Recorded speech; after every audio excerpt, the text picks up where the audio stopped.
This is the Persevere podcast, where we help founders build great companies and not run out of money. Hi, everyone. I'm Patty Post, founder and CEO of Checkable Health. And I started this podcast because I was experiencing loneliness and solitude as the solopreneur.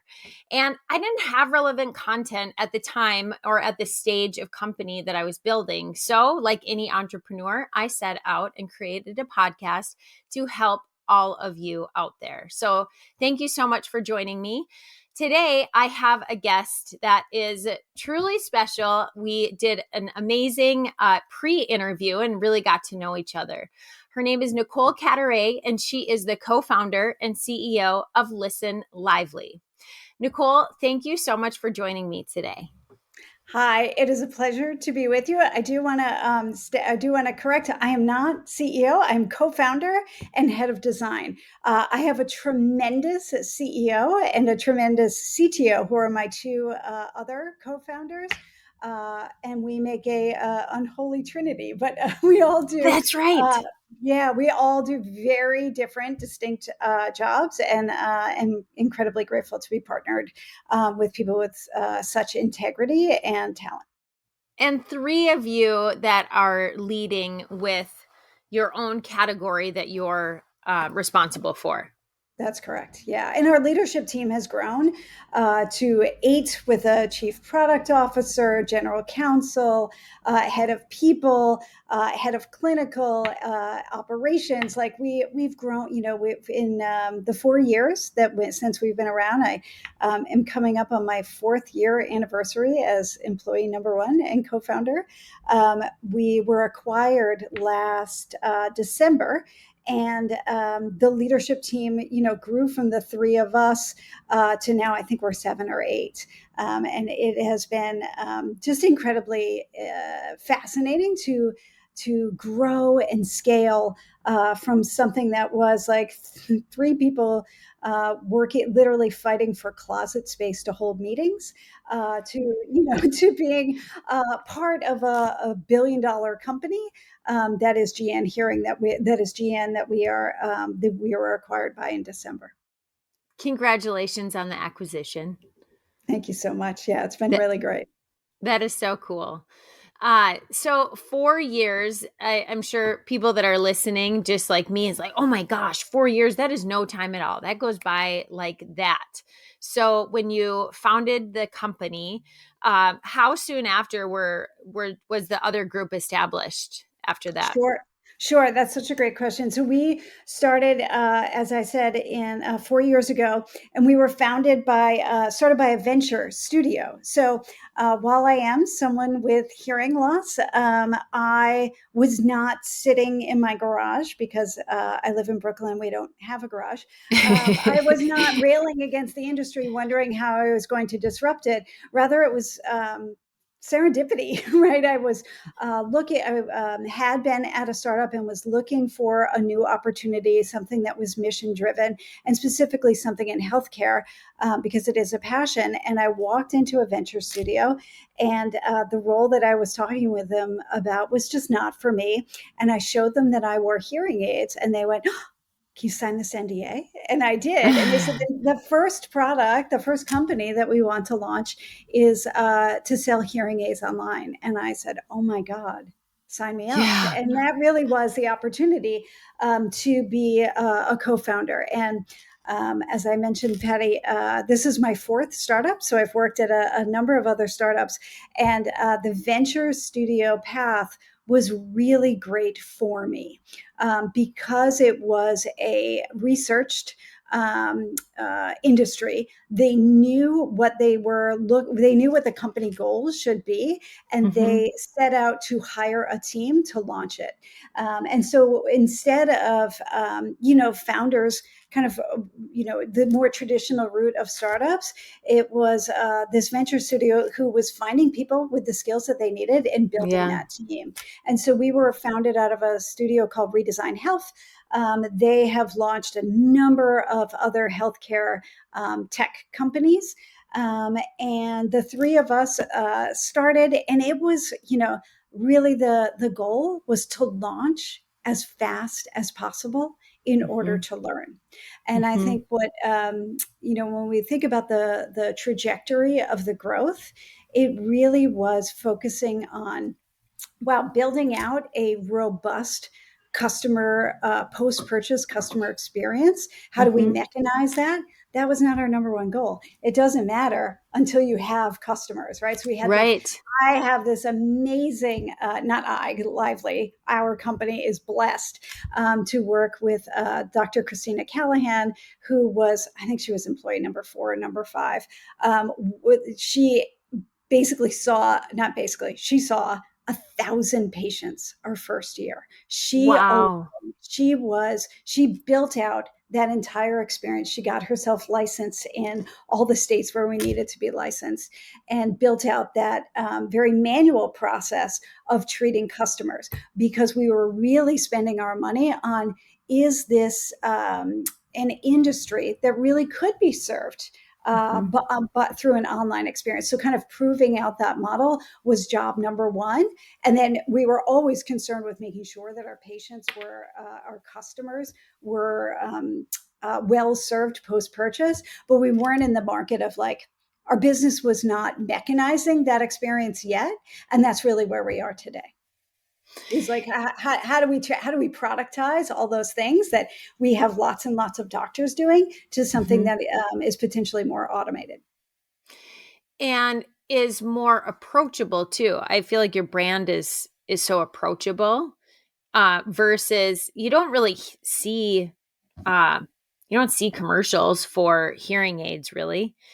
Really, the only things we see commercials for are pharma and, for drugs.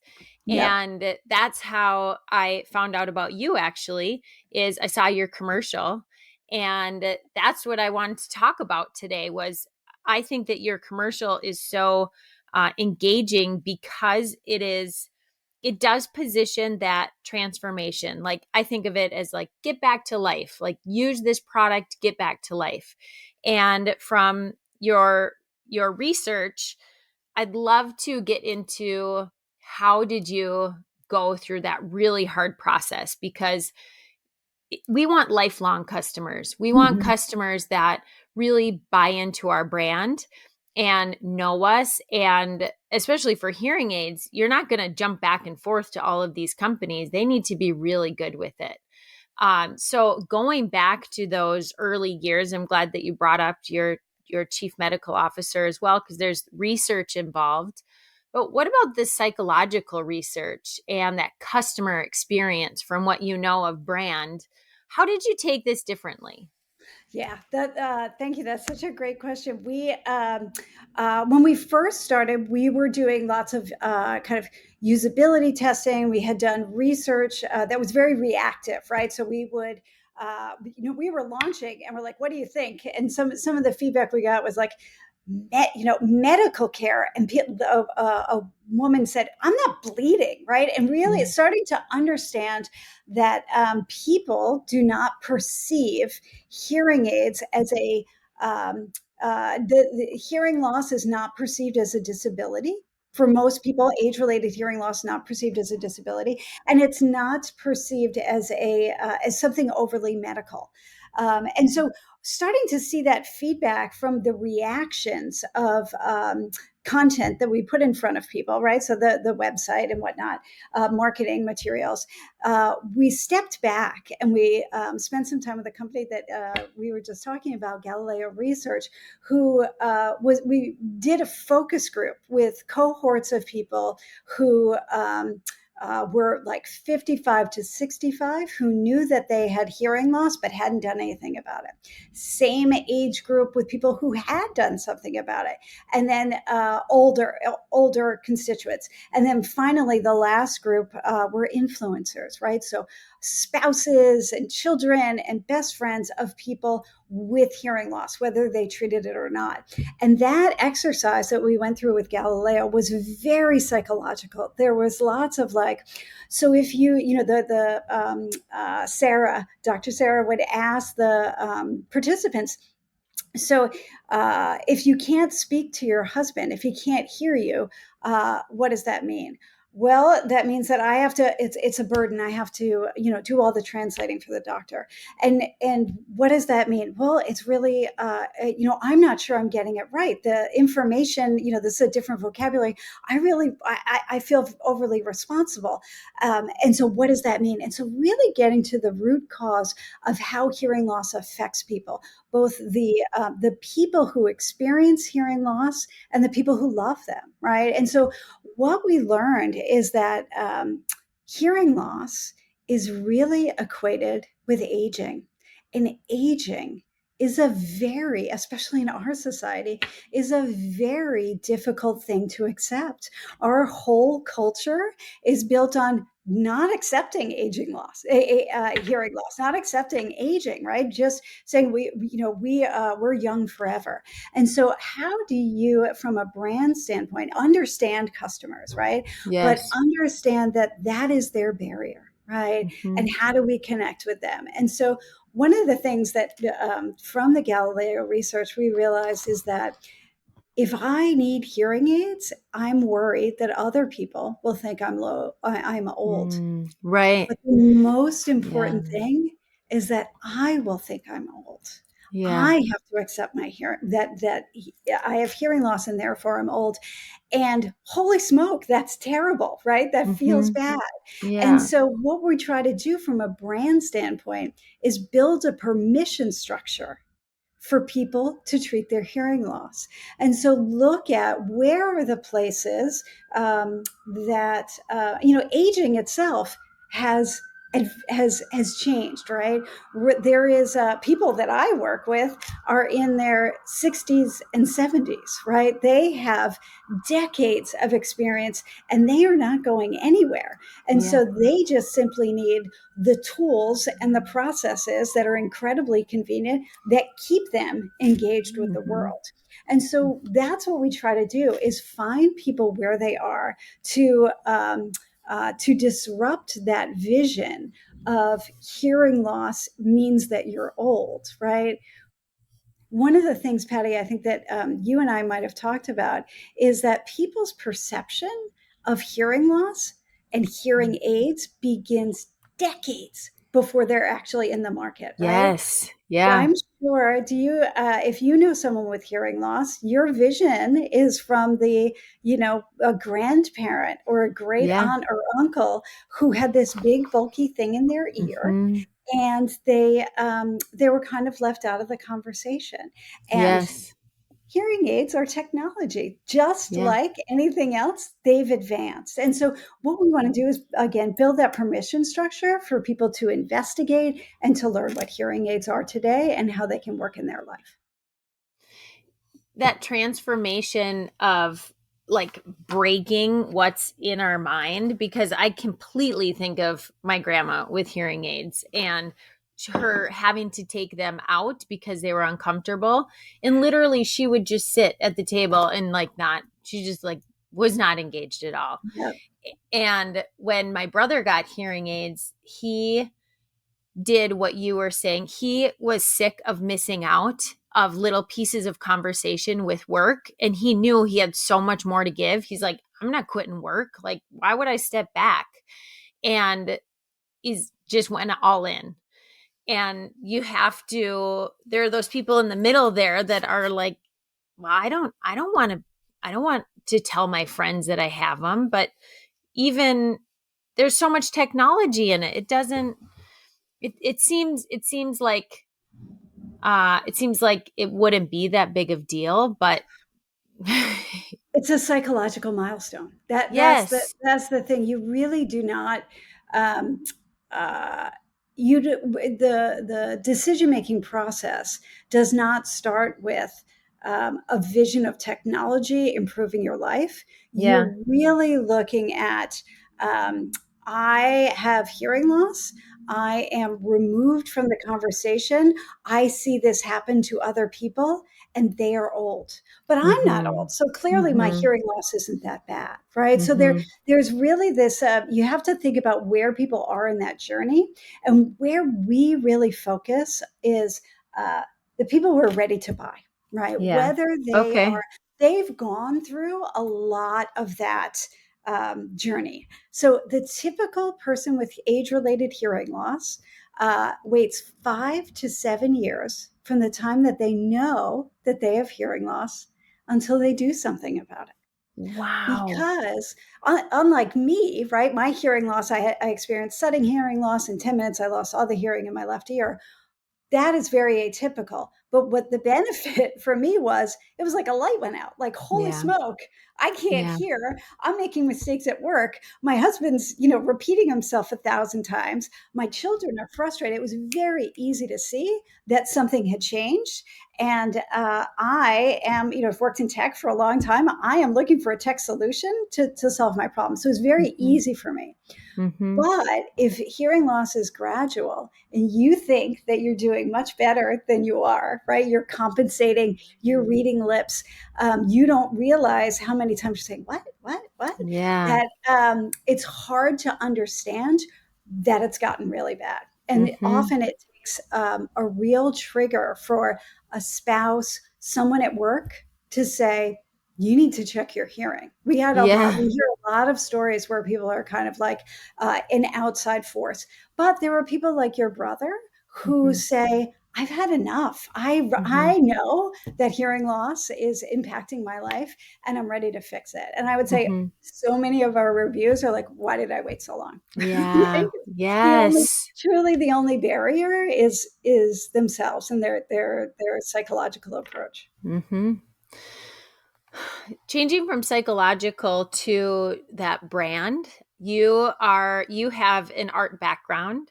You have a passion for art as well. How does brand play a role in Lively and in the perception of the customer? Can you share with us um, your thoughts around that and what your ideals are in that brand area?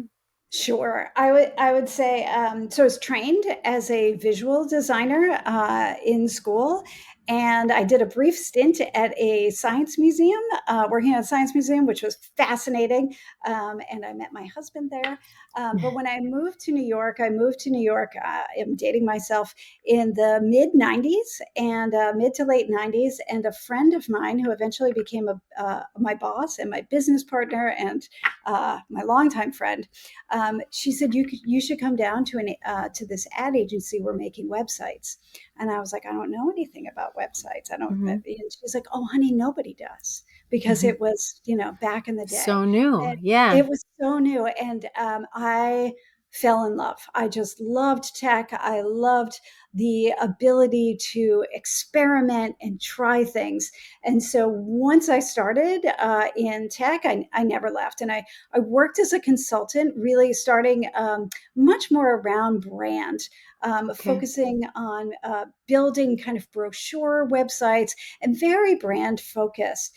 And what I started to notice about myself and notice in the industry is that the intersection of brand and product design. So the rise of product design. And when I talk about product design, I don't mean hardware, but rather the customer experience, right? When you think about all the things that you do on the web over the last 20 years, much of it is very much kind of user experience driven. And when you talk about user experience, there is the uh, UI component, right? What is the look and feel of that?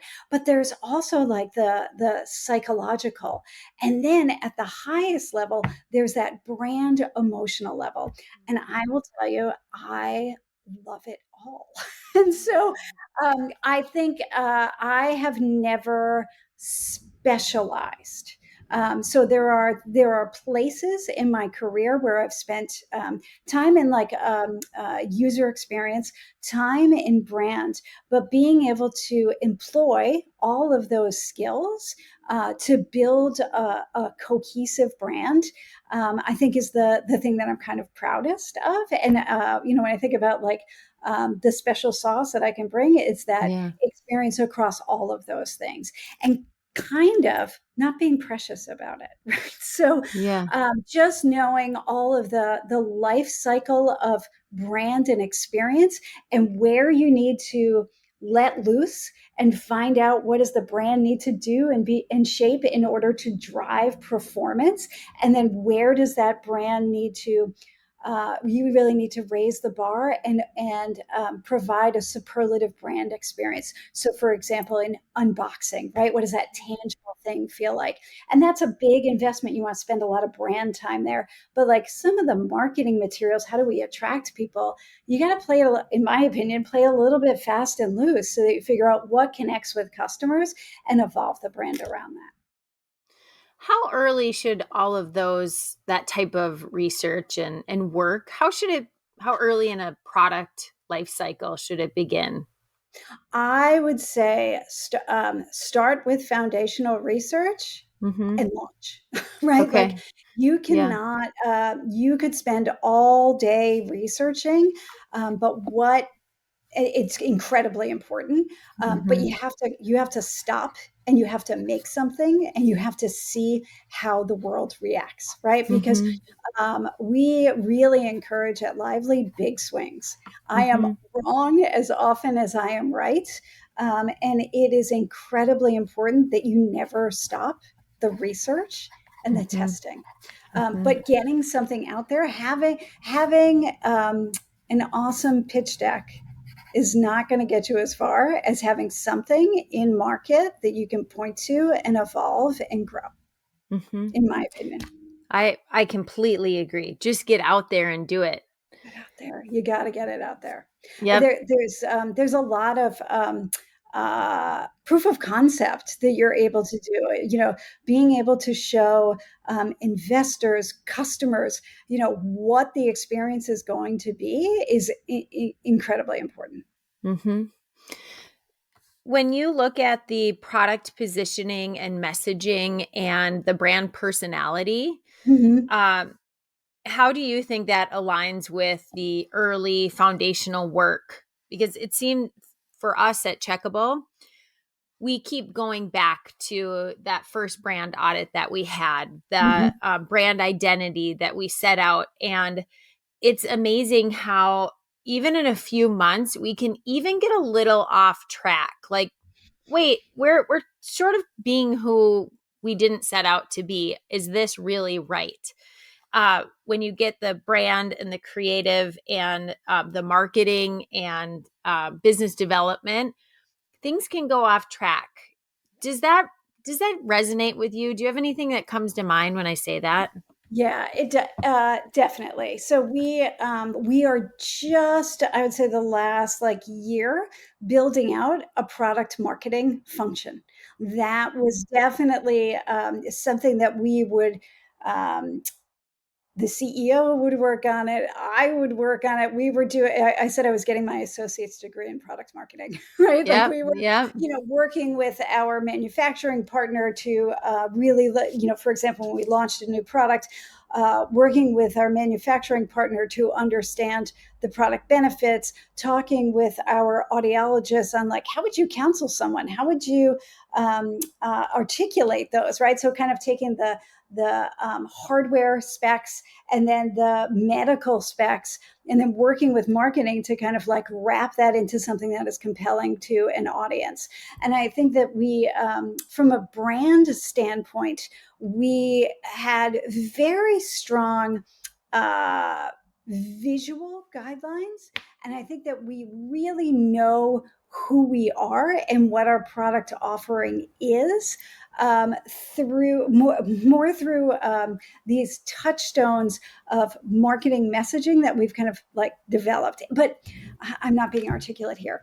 I would say that it evolves just like you're Yeah. saying, and that you go back and you see if it aligns with where you were, Mm-hmm. and you evolve where you were to where you are now, right? And I Yeah. think it's thinking really critically about the impact to the customer and the impact to the business, right? Is Mm-hmm. this still where we want to be? Is this still serving the right people? Are these messages serving this new cohort? Mm-hmm. And that aligns with you have such a strong technology play with that, with your app, even with your website, that ordering process. Your brand has to stay consistent from start to finish of that user experience. Is Mhm. that how you look at that? Definitely, Yeah. definitely. I would say that when we think about the user experience, it is from typically there's two big channels, right? There's social. We are fast and loose on social. What is working is really very performance driven, and then we are and TV, right? TV Yeah. is our. We say TV is our audiences, our demographics, Instagram, right? They are. Yeah. That is where they are, and so Yep. we have this kind of brand positioning that we push out, and then when they're on the site, being consistent, right? Keeping that scent of information, right? What did we tell you on TV, or what did we tell you through marketing messages? That when you get to the website, those questions are answered. That scent of information remains, and then when you get the box at home, right? You have just spent anywhere from $1,000 to $2,000 on a medical device that you bought online. Like, holy smoke. Yeah. It's for a lot of people, it's very uncharted territory. And so Hmm. having that brand experience that's very rich, feels very premium, helps people to feel confident in the decision that they've made, and to kind of make sure that we're not getting buyer's remorse, right? Like, oh my God, Yes.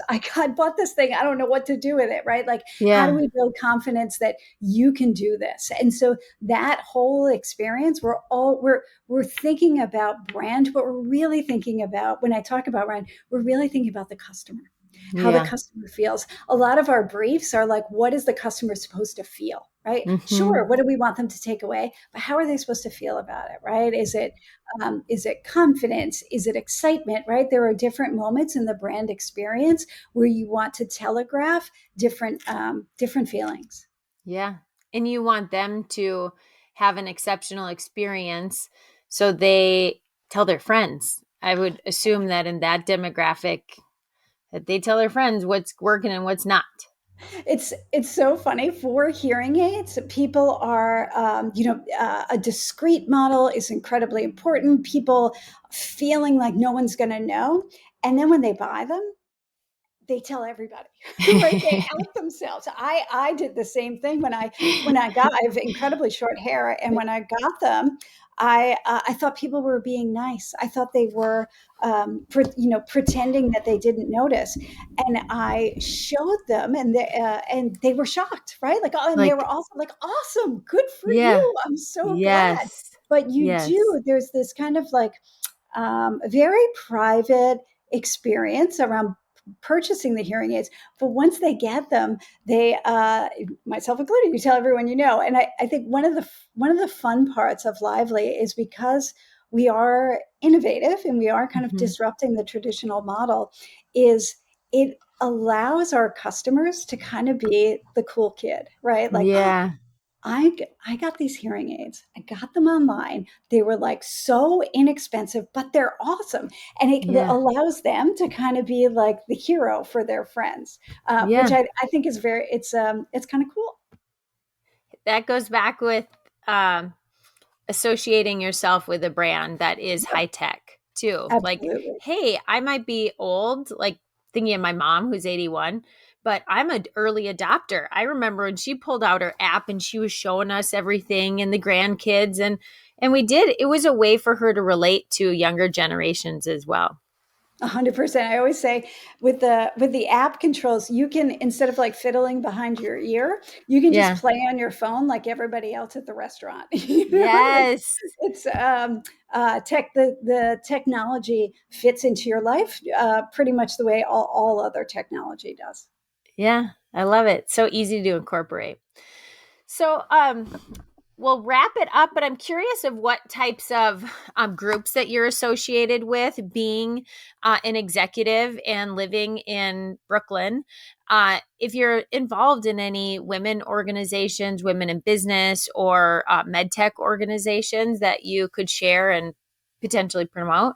Yeah, I'm actually not active in any specific organization, I stay very tight Yeah. with former colleagues. So, Okay. um, incredibly impressive women that I worked with, especially. So the woman I mentioned, who was my boss, my business partner, and is one of the co-founders of a huge user experience agency.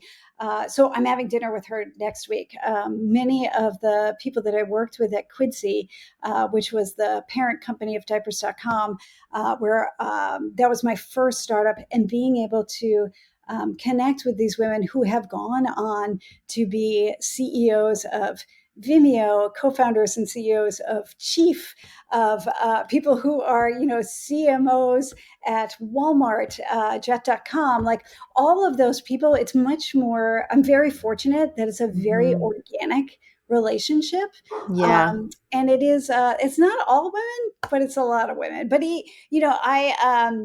what I say to people that I know and people who work with me is careers are long. We just had Yes. a going away party for someone at Lively, and I treated it like it was 2019, right? Like, Yeah. oh, let's all go out, And so Yeah. we got a bunch of the people who are in the New York location, but then I just invited a bunch of people who used to work at Lively, right? Because Oh, that's so we all nice. were a part of this experience, and so Yes. I think it's just doing the work of Yeah. maintaining relationships. And Mm-hmm. for me, that's been incredibly valuable from a networking perspective, but also from just like a career growth. Like, oh my Mm-hmm. God, I'm going through this thing. Have you done that? And Yeah. it's a little more organic. So unfortunately, I don't have anything to promote other than Chief, my friend Carolyn, is co-founder and CEO of that. Very cool. That's a fantastic organization. Yes. But yeah, my relationships are more organic. I think that's great advice, Nicole, and a great way to end because a lot of times we can leave a job, leave a or a group, and you can potentially burn a bridge. And my dad always said, never burn a bridge. And don't burn a bridge, but also invest your time into those relationships because having those intimate relationships, I completely agree. They go a lot further. And it rings true to me. It's why I started the podcast. I feel so fortunate to have met you and to know you. I hope that we can continue to know one another. I found you on LinkedIn, Nicole. If we want to follow you, what's the best way to do that? I guess on LinkedIn. I do Okay. not. Yeah. So maybe I need a career coach on building my personal brand. I No. really don't have that infrastructure. I will tell you, I like eat, sleep, and drink selling hearing aids. It really Yeah. is. It's such a passion for me. The hearing space, I just think, is incredibly important. It's such an underserved market. When you think of the 20% of people who 80% of people who would benefit from a hearing loss never get hearing aids. Like, Yeah. holy smoke, I could sell hearing aids all day long and never be done. And so that's truly where I focus my time. Such an inspiration. So, anyone that's listening to this, you are a testament to go after something, be it in a category that you love, Yeah. and it won't feel like work, right? Go No, it after it. really doesn't. It really doesn't. It's been such a pleasure to talk with you today, Patty. Thank Oh, you for Nicole, thank you so much. And to all of the audience listening, thank you for taking the time to listen to this wonderful interview. I always ask, please, 5 stars, as well as check out our other interviews that we have. And I recently posted 4 individual podcasts where I just talk about my journey as an entrepreneur. And if you know of another female founder that I should interview, please direct message me on LinkedIn. I'm Patty Post or Instagram, Patty Post CEO. And I will be sure to get in touch with that woman and would appreciate anyone that is introduced to me. So, with that, everyone, keep on persevering in business. Don't quit. We are all supporting you.